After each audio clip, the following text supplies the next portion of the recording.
ദേവി ജനിച്ച നേരത്തെ പൂമാരി ചൊരിഞ്ഞു പാരിലെല്ലാടോ താമരപ്പൂവിനെഴും സുഗന്ധത്തോടും ഭൂമിയിലും ചരിച്ചു മന്ദാനിലും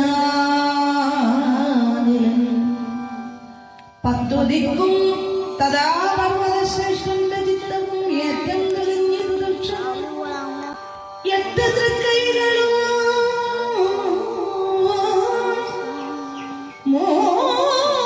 നേത്രങ്ങളും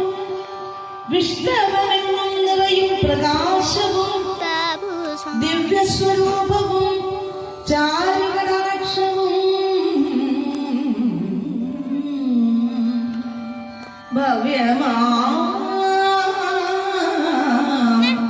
വക്രവും പൂണ്ടു മഹേശ്വരി അമ്പിളിക്കീറണിഞ്ഞപ്പോൾ ആദ്യം തമ്പുരാട്ടി പരദേവത ലീലയാതമുട നന്ദിനിയായി ജനിച്ചിടിന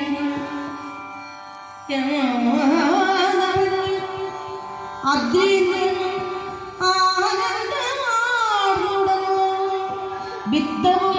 വസ്ത്രവും ഗോക്കളും ഗ്രാമവും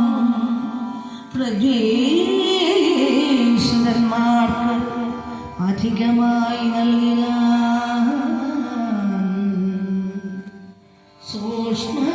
സൂക്ഷ്മമായി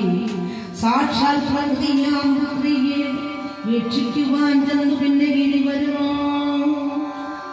ധർമ്മത തന്റെ പുത്രിയെ കാണുവാൻ ബന്ധുക്കളോടും ആ പർവ്വതനായകൻ ചെന്നത് അമ്മേനെ കണ്ടോ തന്നന്തിനി